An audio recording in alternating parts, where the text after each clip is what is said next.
L'assurance habitation, bon, vu que vous perdez votre maison dû à un accident qui n'est pas de votre faute, donc c'est comme un dédommagement. Oui, il est très nécessaire de souscrire à l'assurance parce qu'aujourd'hui, on ne sait jamais. Voilà, nous sommes dans un pays aujourd'hui où on parle d'écoulement partout, avec les inondations à ne point finir. Donc c'est une garantie pour le souscripteur.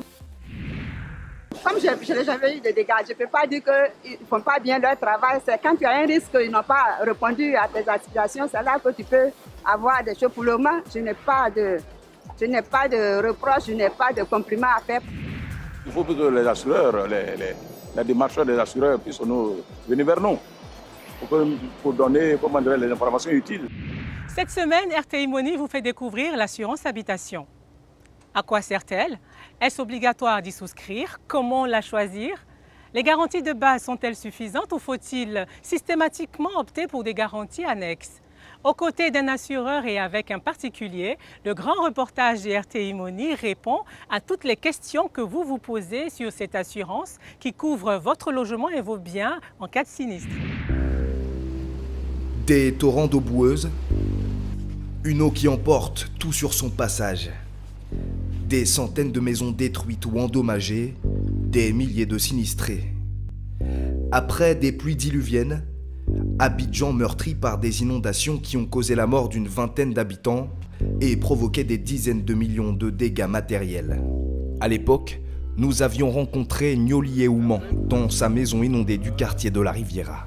40 années de souvenirs, vous voyez. C'est pas chose facile. C'est pas facile. Près de 5 mois plus tard, nous le retrouvons dans son salon restauré, mais les souvenirs de cette nuit de cauchemar sont encore intacts dans sa mémoire. Il faut dire que ce 19 juin, ça a été, disons, un jour, une nuit terrible. Et on a eu la vie sauve tout simplement parce que nous sommes à l'étage. Sinon, tout ce qui est en bas ici, tout était détérioré. Dans le salon de cet ancien diplomate, l'eau est montée jusqu'à 1,50 m. On a dû faire la peinture en tenant compte du niveau auquel l'eau était arrivée. Vous voyez, repeindre les murs, restaurer les objets de décoration, racheter du mobilier. Au total, l'ensemble des travaux de réhabilitation de sa maison ont coûté à Nioli près de 32 millions de francs CFA, une somme qu'il a été obligé de payer lui-même. Après 1 mois, 2 mois, on a pu quand même remettre la maison en état d'habitation. Malheureusement, je n'avais pas d'assurance. Des amis qui sont dans le domaine me l'avaient conseillé, mais bon, vous savez que tant qu'on ne vit pas la situation, tant qu'on n'a pas vécu, on n'est pas aussi motivé. Pas d'assurance habitation pour Nioli, comme pour la plupart des habitants de ce quartier frappé par ce drame. Bonjour, frère. Ce jour-là, Nioli rencontre un de ses voisins, le responsable du syndicat des propriétaires de la cité Alabra. Et la question de l'assurance habitation revient dans leur conversation depuis 5 mois. Car même s'ils avaient été assurés, la plupart des familles ici n'auraient sans doute pas pu être indemnisées pour les pertes survenues dans leur maison.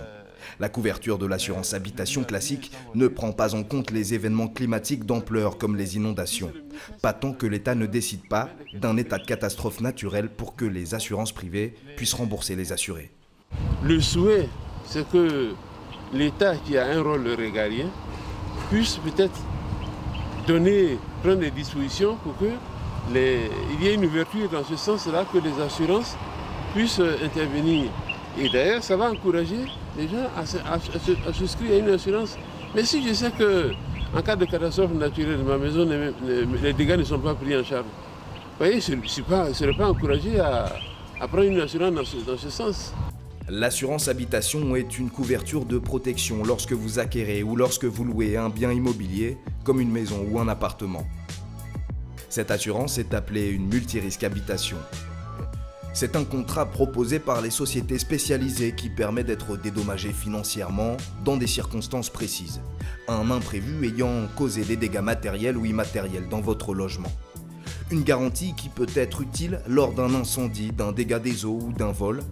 Une assurance qui peut aussi protéger un visiteur ou un voisin qui est victime d'un accident chez vous. Pour avoir droit à cette protection, vous devez payer une prime annuelle à une société d'assurance qui en fixe le montant en fonction de la valeur de vos biens et des risques pour lesquels vous demandez une couverture.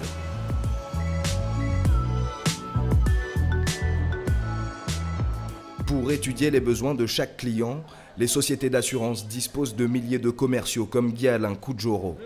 Bonjour Monsieur Yombi, comment allez-vous? Ça va très bien. Soyez les bienvenus. Oui, je crois que je suis en avance par rapport à l'heure. Non, c'est pas grave, on va à mon bureau. Ce matin-là, l'assureur accueille un de ses fidèles clients. Un client qui a déjà souscrit il y a quelques mois une assurance automobile dans la société de Guy-Alain. Nous recevons un client important, voilà, qui est déjà assuré ici et là, il nous contacte pour souscrire une assurance habitation. Monsieur Yombi, suivez-moi s'il vous plaît. Un rendez-vous important car voilà déjà plus d'un an que Guy-Alain, directeur commercial de cet assureur, essaie de convaincre son client de souscrire à un nouveau produit, la multirisque habitation. Après des dizaines de coups de fil et des rencontres infructueuses, voici venue l'occasion de conclure le marché. Depuis l'année dernière, vous m'avez parlé qu'il y a une police d'assurance dans ce sens-là. Ouais, qui couvre les biens, c'est ça? En fait, j'ai traîné les pieds, mais tout récemment, il faut que j'ai des amis proches qui ont été victimes d'accidents. Effectivement, il faut savoir que l'assurance d'habitation est un produit qui couvre vos biens, vos mobiliers, vos matériels à la maison et même le bâtiment.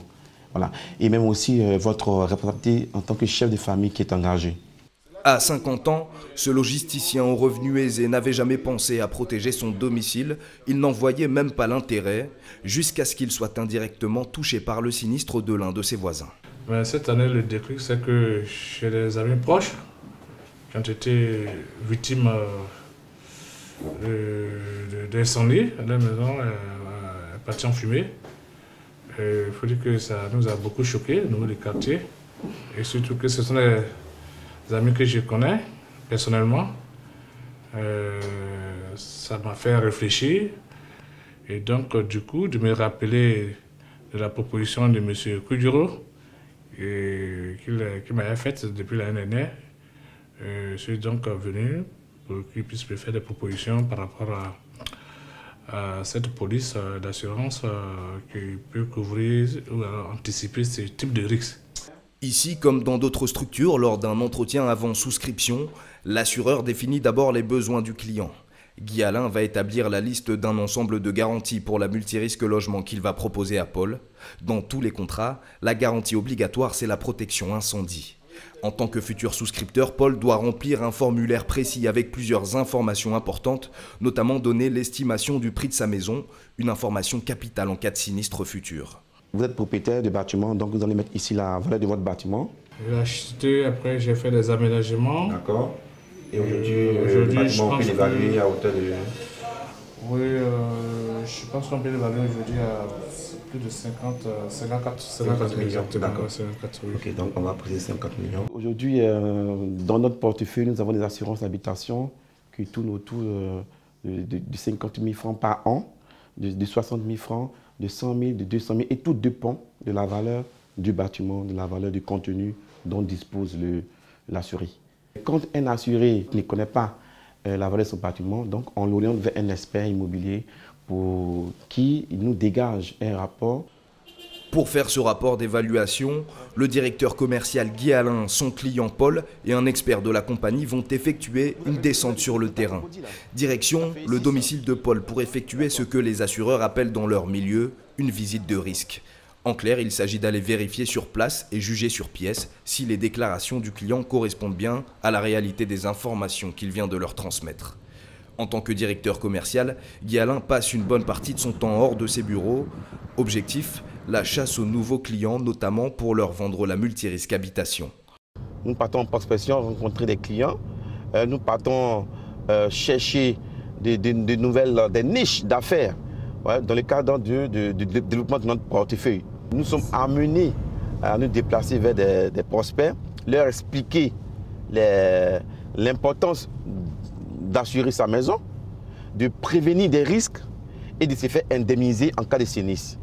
Voilà. C'est pourquoi nous nous déplaçons pour faire connaître ces produits-là. Et par derrière, on peut faire des chiffres. Protéger ses biens et en particulier son logement en cas d'incident. Pas vraiment une habitude ici en Côte d'Ivoire. Le marché de la multirisque habitation profite du boom de l'immobilier, de l'augmentation du niveau de vie des ménages et du dynamisme du secteur de la banque assurance. Mais cette couverture logement se développe encore timidement. Seulement entre 5 et 10% des foyers auraient souscrit à une multirisque habitation. Une police d'assurance qui n'est pas obligatoire légalement et qui est souvent jugée coûteuse alors qu'elle peut être utile aux assurés comme Paul. Nous le retrouvons avec les 2 assureurs dans ce quartier du nord-est d'Abidjan. Je vais vous montrer la maison. D'accord. Paul a acheté sa maison il y a 20 ans. C'est son unique bien immobilier dont il fait faire le tour à Guy Alain et à l'expert dans le cadre de cette visite de risque. C'est le salon. D'accord. J'ai la télévision, le premier poste téléviseur qui est là, avec la DVD. Avoir un bien immobilier, c'est aujourd'hui c'est le souhait de tout travailleur. Et donc cette maison elle représente beaucoup pour moi parce que c'est suite à des sacrifices énormes. J'ai fait une traite bancaire pour l'avoir, plus de 10 ans. Donc elle compte énormément pour moi, raison pour laquelle je cherche à l'assurer. Les assureurs inspectent chaque pièce de la maison pour en déterminer la valeur en cas de sinistre. Ici c'est la cuisine, M. Aguet. D'accord. Vous voyez, ici la cuisinière, qui est en bon état de marche. Un repérage minutieux, chacun des meubles, chacune des installations est passé au crible. Rien n'échappe à l'expert et à son appareil photo. Des photos qui seront ajoutées au dossier du futur assuré pour servir de preuve après une réclamation en cas de sinistre. Oui, c'est très important, surtout dans le cas de sinistre. Ça permet déjà d'avoir une idée déjà de ce que nous devons indemniser comme bien. Éviter les sinistres, une obsession pour les assureurs. Voilà pourquoi ils n'hésitent pas à faire des recommandations de sécurité à leurs clients. C'est l'autre objectif d'une telle visite de risque. Prévoir l'installation des extincteurs. Comme ça, en cas d'incendie, il puisse rapidement circonscrire le feu. Qu'on arrive, on aboutit à des recommandations, des conseils pour le bien de notre client. Parce que sa bouteille de gaz est exposée. Et là, j'ai une ouverture là. Donc, il peut être victime d'un cas de vol par escalade. L'affaire est finalement conclue. Les 3 hommes tombent d'accord sur l'évaluation des biens de Paul. Son dossier de souscription à l'assurance habitat va se poursuivre avec d'autres formalités administratives. Le lendemain, retour au siège de la société d'assurance de Guy Alain. Il y a 2 cas qui ont envoyé son état là. Ils ont renseigné, tu vois. Il a tout renseigné. Après la visite de risque au domicile de Paul, le responsable commercial dispose désormais de 48 heures pour faire une offre financière à son client. Une proposition du montant qu'il devra payer chaque année pour sa protection logement. C'est ce qui s'appelle la prime d'assurance. Dans cette société, comme chez d'autres assureurs, on cherche à élargir le portefeuille des assurés à la multirisque habitation. C'est un produit que nous voulons vulgariser, amener nos prospects à souscrire, à adhérer à la multirisque habitation parce que on a coutume de dire que c'est un contrat qui est orienté vers des personnes nanties. Nous disons non, c'est un contrat que toute personne peut se procurer, peut souscrire pour sécuriser ses biens, sécuriser son habitation et puis faire face à des risques éventuels. Là, je descends, viens partir. Chaque nouveau contrat signé pour une multirisque habitation permet à Guy Alain de faire grossir son portefeuille client, mais aussi de se rapprocher des objectifs de chiffre d'affaires que lui fixe son employeur chaque année. Je suis content parce que bon, j'ai venu réaliser une nouvelle affaire et que ça va booster mon chiffre d'affaires. J'ai 135 millions à faire, je dois réaliser les 135 au moins et plus de 135 millions puisque nous sommes une entreprise qui veut aller en avant. Donc, on est tenu à dépasser nos objectifs pour le développement de notre entreprise. À quelques mètres, un bureau au siège de cet assureur. Ici, Guy Alain entame la dernière phase de cette nouvelle souscription. Il va faire rédiger le contrat de Paul, son futur assuré. Excuse-moi, si tu vois pour te remettre ce questionnaire, il y a un client qui nous a visité hier. J'essaie de voir si tout est bien rempli. Natacha est chargée de proposer le bon type de contrat en fonction du profil de ce nouveau client. On a 4 types de contrats. Donc soit il est locataire, quand il est locataire, il y a un contrat à part. Quand il est propriétaire, il y a aussi son contrat. Quand il est propriétaire non occupant, il y a aussi son contrat. Parce que quelqu'un qui n'habite pas le bâtiment ne peut pas avoir une prime qui est pareille à quelqu'un qui habite. Donc il y a plusieurs types de contrats en fonction de de la qualité du client. Mais avant cette dernière étape, Natacha doit faire la cotation du dossier, c'est-à-dire établir un devis pour lequel le client devra donner son accord. En moins de 30 minutes, grâce à un logiciel spécialisé, elle calcule le montant de la prime annuelle que Paul devra verser à l'assurance. Pour le client qui a un bâtiment qui fait 54 millions et 10 millions comme contenu, la prime nous revient à 163 591. L'assurance habitation pour les particuliers devrait continuer à se démocratiser dans les prochaines années. Selon l'ASACI, l'Association des sociétés d'assurance en Côte d'Ivoire, la multirisque logement a généré un chiffre d'affaires de plus de 33 milliards de francs CFA de primes versées par les assurés l'année dernière, à comparer aux 8 milliards décaissés en retour par les assureurs pour indemniser des assurés sinistrés. Pour résumer, l'assurance habitation, c'est une couverture de protection à laquelle vous pouvez souscrire quand vous achetez ou vous louez une maison ou un appartement. Cette assurance est appelée multirisque habitation. Ce contrat proposé par les sociétés spécialisées permet d'être dédommagé financièrement dans des circonstances précises. Un imprévu ayant causé des dégâts matériels ou immatériels dans votre logement. Cette garantie peut être utile lors d'un incendie, d'un dégât des eaux ou d'un vol. Cette assurance peut aussi protéger un visiteur ou un voisin qui est victime d'un accident chez vous. Pour avoir le droit à cette protection, vous devez payer une prime annuelle à une société d'assurance qui en fixe le montant, en fonction de la valeur de vos biens et des risques pour lesquels vous demandez à être couvert. En bref, souscrire à une assurance habitation en payant une prime annuelle à une société spécialisée, c'est le meilleur moyen de protéger votre bien immobilier et son contenu face à des imprévus qui peuvent être à l'origine d'importants dégâts. À suivre, l'invité du RTI Money avec qui nous parlerons de l'assurance habitation. Est-ce obligatoire? Y a-t-il souscrit? Est-il totalement couvert? Ce dernier nous dira tout ce qu'il sait ou aimerait savoir sur le sujet. Avant de découvrir cette interview exclusive, intéressons-nous à la première édition du Salon de l'épargne, de l'investissement et du patrimoine qui s'est récemment tenu à Abidjan. Entre sessions plénières et masterclass, de nombreuses problématiques liées à l'épargne et aux investissements ont été décryptées par des experts de renom.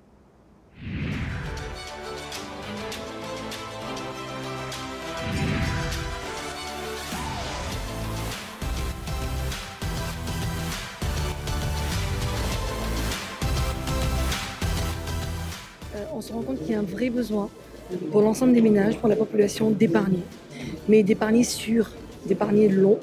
Parce qu'on est vraiment toujours sur des tendances d'épargne très courte. J'ai un peu d'argent, je mets un peu de côté et après, bon, j'ai un petit problème, je récupère.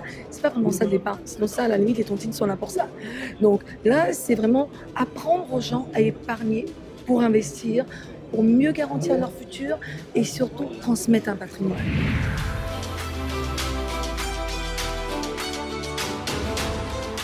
Le comportement d'épargne, c'est une culture. Une culture, ça s'acquiert sur des années. Donc c'est un processus qu'il faut entretenir et ça interpelle aussi bien le régulateur, ça interpelle les acteurs, les populations, mais les autorités également.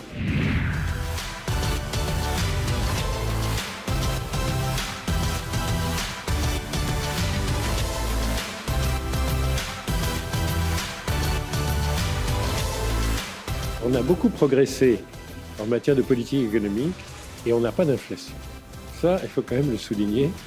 Ça, c'est beaucoup mieux pour les épargnants parce que quand ils mettent, au fond, leur argent au travail, en banque, en dépôt à terme, ou qu'ils l'investissent dans une entreprise, ça peut leur apporter du 2%, du 3%, du 10%, s'ils ont beaucoup de chance dans leur entreprise, 20%. Et nous avons 1% d'inflation.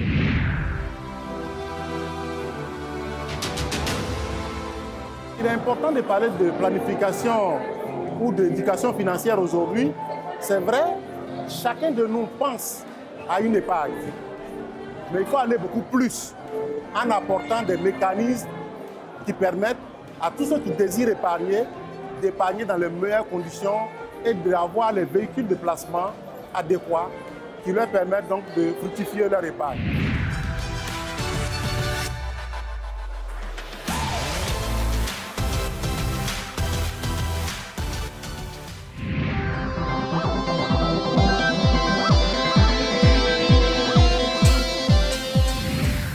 Ancien président de l'Olympique de Marseille, notre invité baigne dans l'univers du football depuis des dizaines d'années maintenant.